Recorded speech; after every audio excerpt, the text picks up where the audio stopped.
Thank you very much. Thank you. Nice crowd. What a good-looking group of people. Well, we have some very good today, and a lot of good things are happening for our country. Please sit down. My fellow Americans, this is Liberation Day. Waiting for a long time.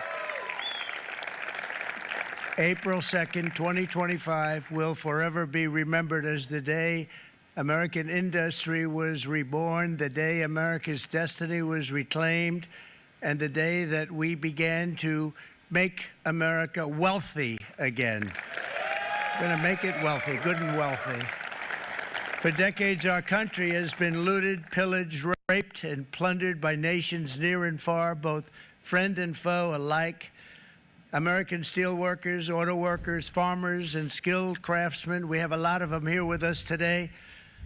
They really suffered gravely. They watched in anguish as foreign leaders have stolen our jobs, foreign cheaters have ransacked our factories, and foreign scavengers have torn apart our once beautiful American dream. We had an American dream that you don't hear so much about. You did 4 years ago, and you are now, but you don't too often, and for many years and decades even, you didn't hear too much about.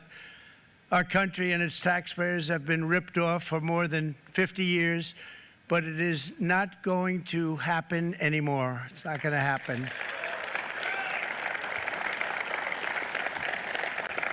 In a few moments, I will sign a historic executive order instituting reciprocal tariffs on countries throughout the world. Reciprocal, that means they do it to us and we do it to them. Very simple, can't get any simpler than that. This is one of the most important days, in my opinion, in American history. It's our declaration of economic independence. For years, hardworking American citizens were forced to sit on the sidelines as other nations got rich and powerful, much of it at our expense. But now it's our turn to prosper, and in so doing, use trillions and trillions of dollars to reduce our taxes and pay down our national debt, and it'll all happen very quickly.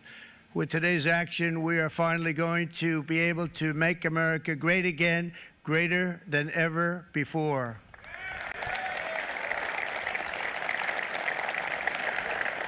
Jobs and factories will come roaring back into our country, and you see it happening already. We will supercharge our domestic industrial base. We will pry open foreign markets and break down foreign trade barriers. And ultimately, more production at home will mean stronger competition and lower prices for consumers. This will be indeed the golden age of America. It's coming back. We're going to come back very strongly. We're pleased to be joined on this momentous occasion by Vice President J.D. Vance. J.D., thank you. Thank you. Thank you very much. Where are you, J.D.? No, that wasn't too hard to find. I was looking, you know, he likes to take a low-key attitude, so it'd usually be sitting right in front. He's gaining a lot of confidence, Mike, isn't he? And nearly my entire cabinet is here, as well as Speaker Mike Johnson, who's done an amazing job.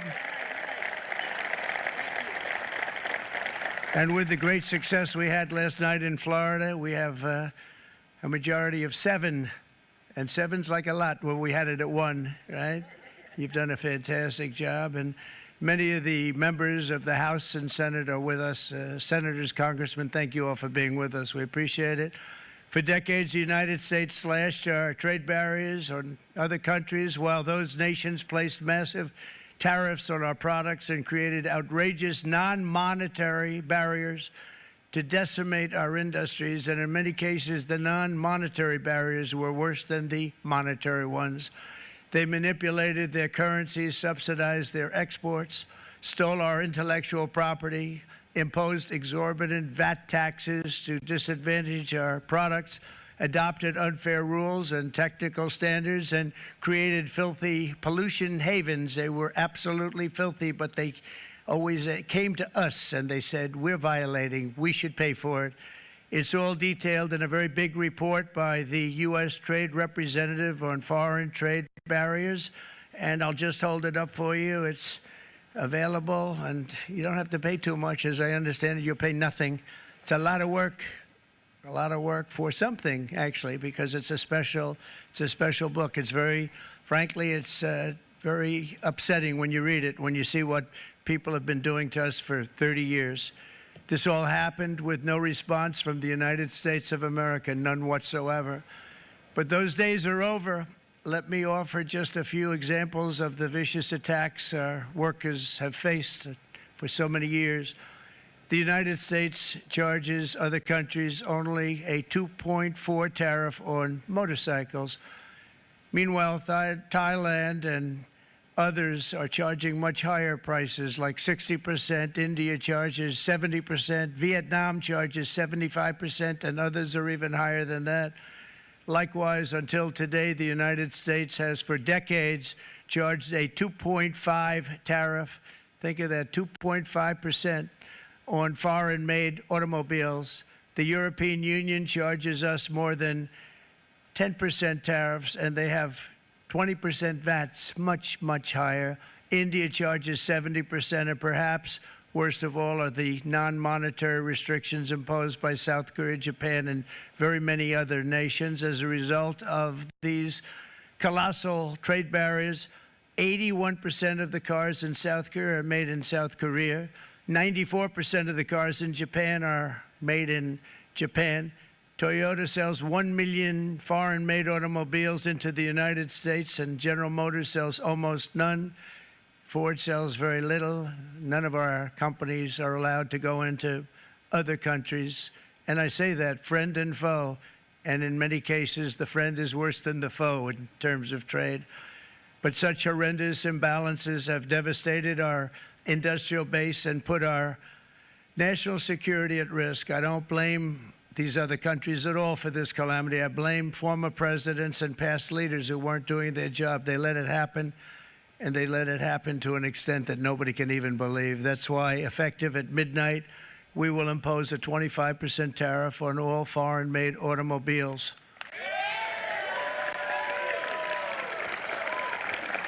Thank you. Brian, I'd like to have you come up here for a second, okay? I just see him sitting. He's been a fan of ours, and he understands this business a lot better than the economists, a lot better than anybody. Brian, say a few words, please, would you? Thank you, Mr. Thank you. President. It's a great honor to have you. Thanks. Thank you, Mr. President. I grew up just north of Detroit, Michigan, in Macomb County, known as the home of the Reagan Democrats. My first vote for president was for Ronald Reagan. I thought that was going to be the best president I ever saw in my lifetime until Donald J. Trump came along.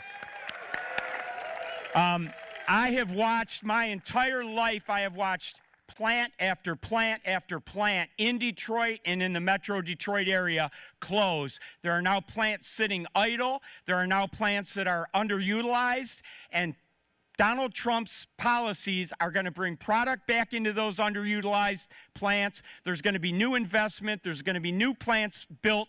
And the UAW members, and I brought 20 of them with me, they're sitting right over here. We support Donald Trump's policies on tariffs 100%. So, Mr. President, we can't thank you enough. And in 6 months or a year, we're going to begin to see the benefits. I can't wait to see what's happening 3 or 4 years down the road. Thank you, Mr. President. Thank you so much. Thank you. What a great guy. He got it right from the beginning. He got it before almost anybody else. This group over there, they got it too. And you know, we won the state of Michigan. We won almost all of them, but we won Michigan by a lot, and I want to just thank you all. The auto workers were fantastic. The Teamsters were fantastic. Everyone was pretty good, I will tell you. Thank you very much. I appreciate it. You're going to be very happy very soon, and you probably see what's happening with all of the, not only car companies, but car companies in particular. You see it with all of the ones they're moving, they're announcing day in, day out. You're seeing it. Nobody's ever seen anything like that. With today's actions, we're also standing up for our great farmers and ranchers who are brutalized by nations all over the world. Brutalized. Canada, by the way, imposes a 250 to 300% tariff on many of our dairy products. They do the first can of milk. They do the first little carton of milk at a very low price, but after that it gets bad, and then it gets up to 275, 300%. So when they're figuring what's Canada charging, they say, oh, about 2%, 3%. But take a look at what happens down the road. When you look a little bit, it's not a pretty picture, and we don't like it, and it's not fair. It's not fair to our farmers. It's not fair to our country. And with countries like Canada, you know, we subsidize a lot of countries and keep them going and keep them in business. In the case of Mexico, it's $300 billion a year. In the case of Canada, it's close to $200 billion a year. And I say, why are we doing this? Why are we doing this? I mean, at what point do we say, you got to work for yourselves, and you got to, this is why we have the big deficits. This is why we have that amount of debt that's been placed on our heads over the last number of years, and we're really not taking it anymore. Through non-tariff barriers, the European Union bans imports of most American poultry. You understand? They say, we want to send you our cars, we want to send you everything, but we're not going to take anything that you have. Australia bans, and they're wonderful people and wonderful everything, but they ban American beef, yet we imported $3 billion of Australian beef from them just last year alone. They won't take any of our beef. They don't want it because they don't want it to affect their farmers. And you know what? I don't blame them, but we're doing the same thing right now, starting about midnight tonight, I would say. And China charges American rice farmers an overquota, it's called, a tariff rate of 65%. South Korea charges 50, actually they charge different, from 50% to 513%. And Japan, our friend, charges us 700%, but that's because they don't want us selling rice, another thing. Who can blame them, Madam Secretary? Agriculture, great job you did on eggs, by the way. The egg prices came down 50%. You got them down 50%. Once we got involved, they were going through the sky. The egg prices, they were going through the sky, and you did a fantastic job. Now we have lots of eggs, and they're much cheaper, down about 59% now, and they're going down further.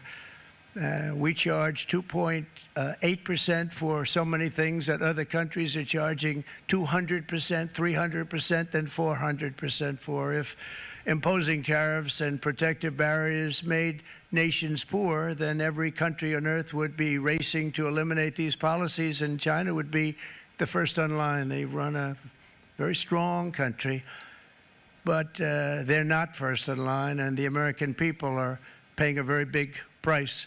From 1789 to 1913, we were a tariff-backed nation, and the United States was proportionately the wealthiest it has ever been. So wealthy, in fact, that in the 1880s, they established a commission to decide what they were going to do with the vast sums of money they were collecting.